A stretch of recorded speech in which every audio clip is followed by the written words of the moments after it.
si Karina semble tarder, j'appelle rapidement Fendi Jacques, qui va nous faire une présentation sur comment inciter les producteurs haïtiens d'arachide à réduire leur aflatoxine.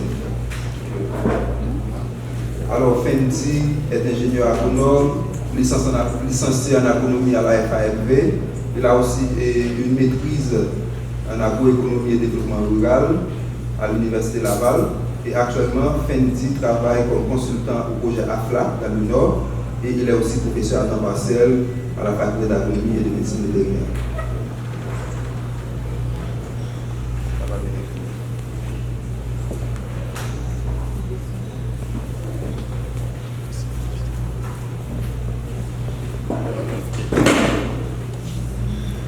Bonsoir tout le monde, merci Dr. Delva.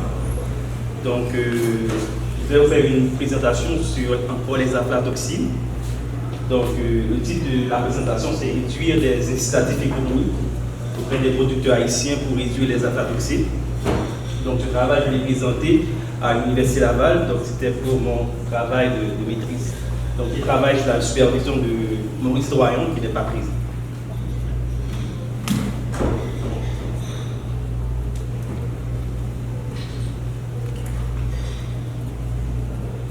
Donc les aflatoxines, donc je pense que notre collègue vient de parler des aflatoxines, donc je ne vais pas m'attarder sur les aflatoxines. Donc je vais seulement dire que les aflatoxines, c'est une toxine produite par des champignons du sol. Donc il y a des effets négatifs sur la santé humaine parce que ça affaiblit le système immunitaire, ça peut bloquer l'absorption des protéines, donc ce qui peut provoquer à la longue des malnutritions protéiques, surtout chez les enfants.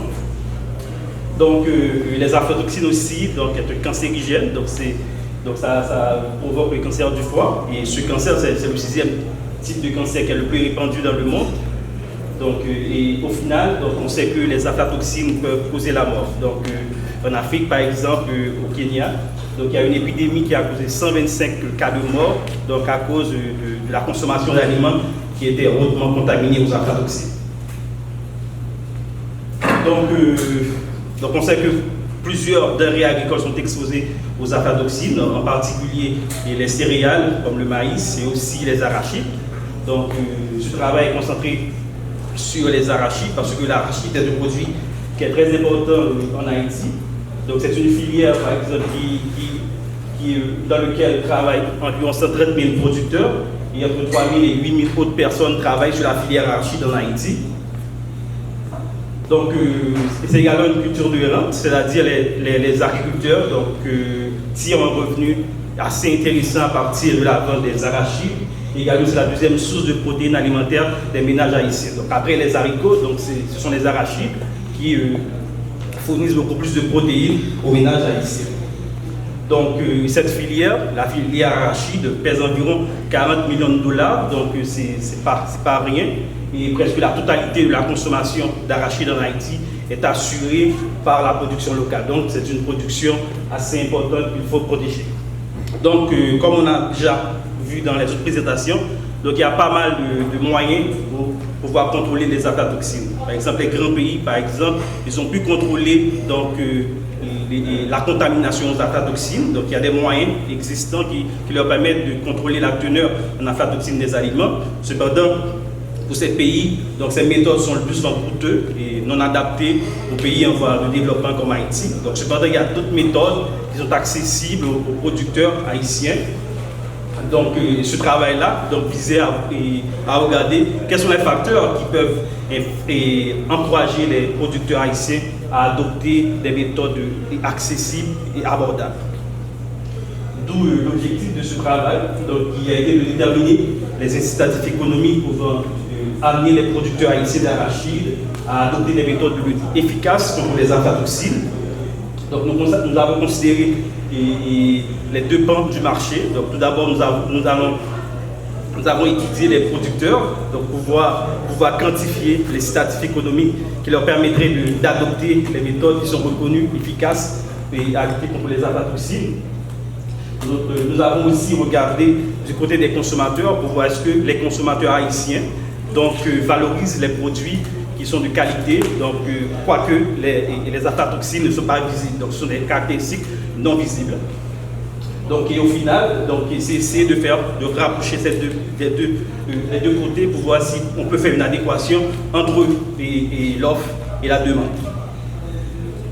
Donc, la méthodologie qu'on avait suivie, donc ce travail a été validé par un comité d'éthique et il a été effectué surtout dans le département du Nord d'Haïti, surtout pour le volet producteur. Donc cette zone-là, c'est la zone d'intervention du projet AFLA, qui est un projet de l'Université Laval, qui intervient en Haïti, qui travaille dans les aflatoxines. Donc 224 producteurs et productrices pour y prendre part dans ce travail. Donc pour les choix des participants, on a dû choisir, on a dû utiliser une méthode d'échantillonnage de convenance, puisqu'on n'a pas eu accès à des bases de sondage. Donc nous avons subdivisé les 224 producteurs dans des groupes pour pouvoir isoler donc, les variables qui nous intéressaient. Donc il y a le premier groupe ici, c'est le groupe de contrôle. Donc il y a le groupe 2 et le groupe 3, ce sont deux groupes de producteurs qui allaient participer à une enchère pour pouvoir déterminer, quantifier un incitatif pour que ces producteurs-là puissent appliquer des méthodes efficaces. Ces méthodes, c'est le tri des arachides et l'utilisation d'une bâche de séchage pour sécher les arachides et également l'utilisation des sacs pour pouvoir stocker les arachides. Ce sont ces pratiques-là qu'ils devaient pratiquer, mettre en place. Donc ces deux groupes-là sont différents par le fait que le groupe 2 avait un accès au marché, donc on offrait un marché à ces producteurs, quel que soit le niveau d'aflatoxine de leur production, tandis que le groupe 3, pour pouvoir avoir accès à notre marché, donc il devait respecter le seuil de 10 parties familiales d'aflatoxine. Et le groupe G4 et G5, c'est deux groupes de producteurs qu'on a utilisés pour pouvoir mesurer l'effet d'une bâche sur le niveau d'aflatoxine. Donc nous avons utilisé, pour pouvoir mesurer cet incitatif-là, le quantifier, nous avons opté pour des enchères, c'est une méthode réelle. Donc pourquoi? C'est pour pouvoir avoir des données réelles, comparativement à une enquête hypothétique qui donne des résultats hypothétiques. Donc nous avons opté pour une enchère. Donc cette enchère avait été divisée en deux parties. Donc d'abord il y avait une enchère à blanc, l'essai à blanc, qui permettait aux participants de comprendre ce que c'est une enchère et comment adopter une stratégie optimale lors d'une enchère de la sorte. Donc pour les pratiques d'enchère, les producteurs devaient faire un travail. Donc le travail c'était souffler dans un ballon et l'attacher, c'était un travail, et ils devaient nous dire quel est le montant minimal qu'ils voulaient pour faire ce travail. On a répété pendant plusieurs fois jusqu'à ce que les producteurs saisissent le fonctionnement du mécanisme d'enchère. Donc comment ça fonctionnait? Donc une fois que le producteur a fait une mise, c'est-à-dire le montant minimal exigé pour faire le travail, et bien nous aussi on va tirer un montant, une valeur de réserve. Donc on va comparer la mise du participant à notre valeur de réserve qu'on va tirer aléatoirement.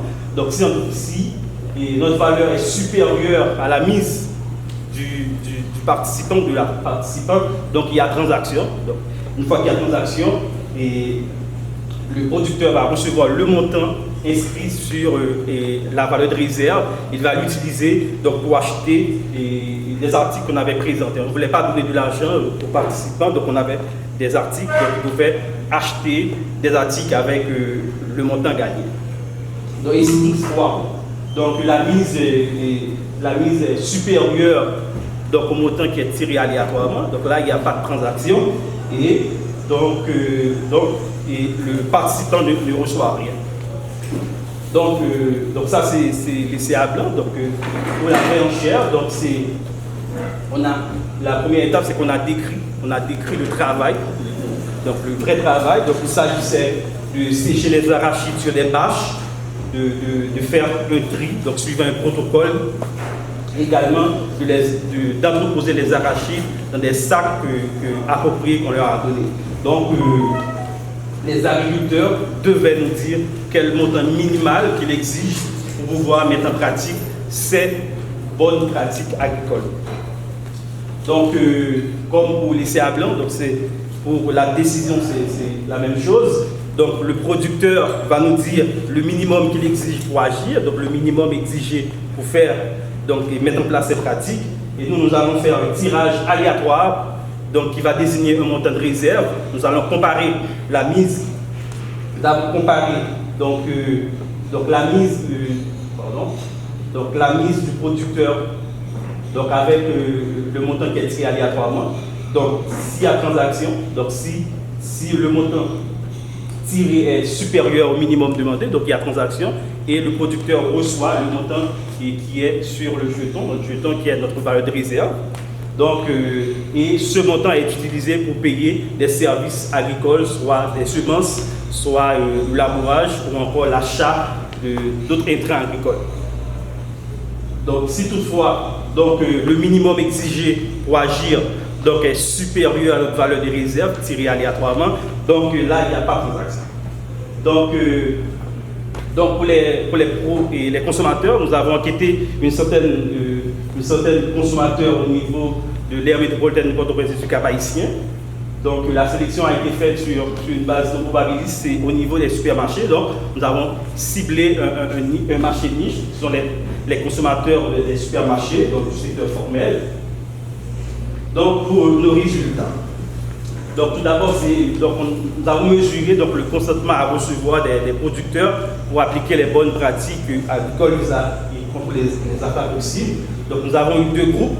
Donc il y avait un groupe qui avait accès à un marché, donc sans contrainte. Donc il y avait un groupe qui avait accès au marché mais avec une contrainte de qualité. Donc nous avons vu dans nos résultats que le groupe avec contrainte a exigé beaucoup plus pour agir. Donc c'est un cas contre 500 et 96 pour le groupe sans contrainte. Donc, et les résultats, donc la différence qui est observée entre ces deux groupes est significative.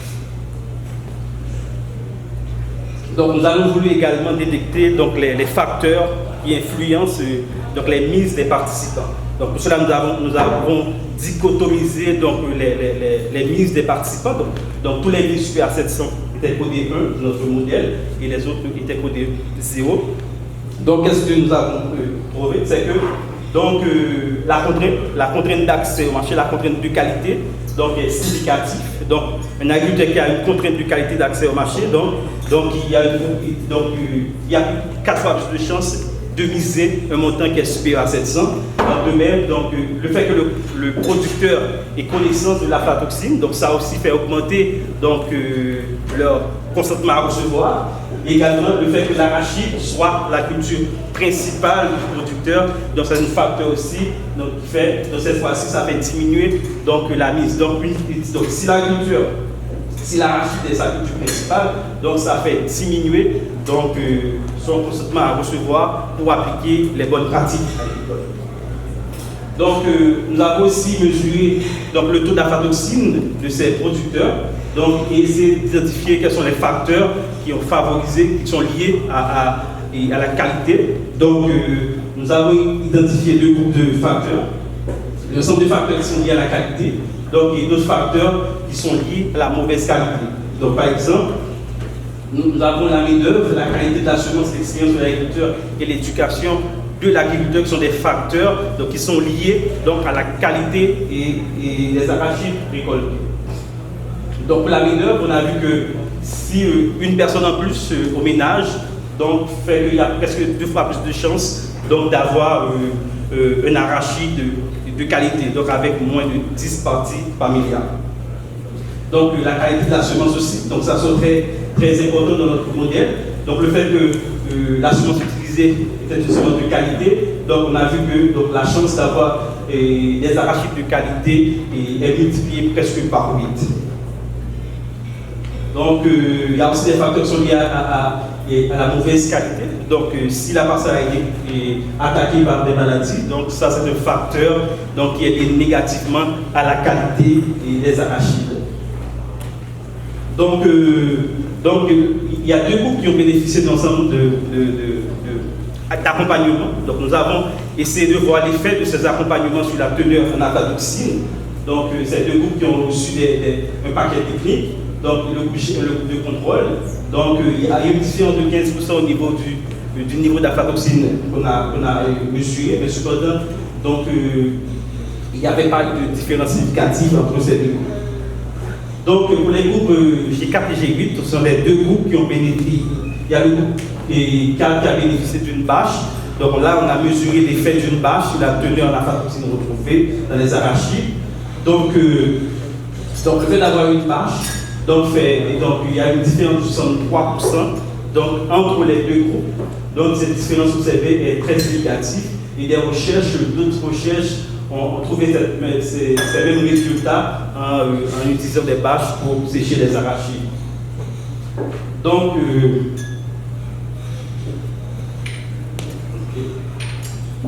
pour le consentement à payer des consommateurs, donc là on a terminé avec les producteurs, on a aussi mesuré le consentement à payer des consommateurs pour un produit de qualité. Donc on a vu que les consommateurs, lorsqu'ils sont au courant des aflatoxines, donc ils sont prêts à payer des primes qui varient de 0 à 250 gouttes en plus pour un produit de qualité. Donc là on avait utilisé un pot de beurre arachide de 16 onces.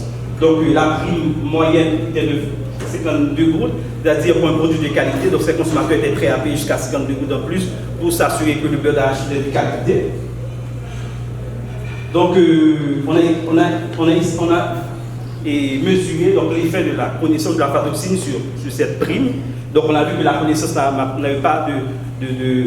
pas eu d'effet sur donc la connaissance donc fait augmenter la prime, mais très peu de personnes étaient au courant des aflatoxines. Donc ce résultat-là, on doit le prendre avec pincette, puisqu'il y a très peu de personnes qui sont au courant des aflatoxines, quoique ces personnes valorisent mieux un produit de qualité. Donc les consommateurs ont aussi des informations sur les aflatoxines. Donc ces informations, donc il y a un groupe qui a reçu toutes les informations sur les aflatoxines et un autre groupe qui a reçu des informations partielles. Donc on a voulu voir quel est l'effet de l'information donnée sur la valorisation du produit. Donc on a vu que le fait de donner plus d'informations sur les aflatoxines ne fait pas augmenter leur consentement à payer pour le produit. Donc au contraire, on a vu qu'il y a une tendance à la baisse. Lorsqu'on a donné plus d'informations sur les aflatoxines, il y a au contraire une tendance à la baisse sur la valeur accordée au produit. Donc là, on a travaillé sur les producteurs et sur les consommateurs. Donc on a vu que les consommateurs étaient prêts à payer jusqu'à 52 gouttes pour un produit de qualité. Donc lorsqu'on considère que dans le prix, il y a une marge pour les intermédiaires, donc qui est estimée à 69%. Donc lorsqu'on enlève cette marge, donc on retrouve un consentement à payer net disponible de 16 gouttes par pot. Donc là, lorsqu'on enlève les marges des intermédiaires, et du côté des producteurs, donc lorsqu'on rapporte leur consentement à recevoir par pot d'arachide, donc c'est estimé à 2,5 gouttes par pot de 16 onces. Donc, étant donné qu'il peut y avoir des biais lors d'une enquête hypothétique au niveau des consommateurs, donc nous avons fait des hypothèses sur l'existence de ces biais. Donc, première hypothèse, c'est qu'il n'y a pas de biais dans nos résultats. Donc, deuxième hypothèse qu'on a fait, c'est qu'il y a un biais au niveau des résultats, un biais de facteur 2. Donc, le troisième qui est plus exigeant, donc là, on suppose qu'il y a un biais de facteur 3. Donc on a vu, donc, avec première hypothèse, pas de biais. Donc là, on considère la totalité de la prime. Donc, on a vu que la prime des consommateurs, la prime exigée par les producteurs représentait 15% seulement de la prime demandée par les producteurs pour agir. Donc, le deuxième scénario, la prime représentait 31%. Troisième scénario qui est encore plus pessimiste, c'est avec un biais de facteur 3. Et là encore, on a vu que la prime demandée par les producteurs, donc, il faut 46% du consentement à payer des consommateurs. Donc, pour les trois scénarios, donc, le consentement à payer des consommateurs donc, est supérieur donc, au consentement à recevoir des producteurs, donc mettre en pratique les bonnes méthodes pour diminuer les aflatoxines. Donc, en conclusion, on a vu que l'exposition aux aflatoxines c'est un problème en Haïti. Donc, il y a pas mal d'écrits scientifiques qui mettent en exergue cette réalité. Donc, les arachides sont l'un des produits les plus exposés. Donc, notre travail, on a vu que l'accès à une bâche de séchage, donc c'est un facteur important qui permet de diminuer donc, le taux d'aflatoxine dans les arachides. Donc, notre modèle qu'on a sur la qualité, donc on a vu que l'accès contraint un marché, donc le fait d'exiger une contrainte de qualité, donc ça ne fait pas augmenter donc, le niveau d'aflatoxine final. Donc cependant, il y a d'autres facteurs qu'on a vu qui sortaient donc, significatifs, comme la qualité des semences, la main-d'œuvre familiale et l'éducation. Donc, on a vu que il y a assez de marge lorsqu'on regarde ce que les consommateurs sont prêts à payer. Donc, il y a assez de marge pour inciter donc, les producteurs à adopter, à mettre en œuvre donc, les bonnes pratiques agricoles. Toutefois,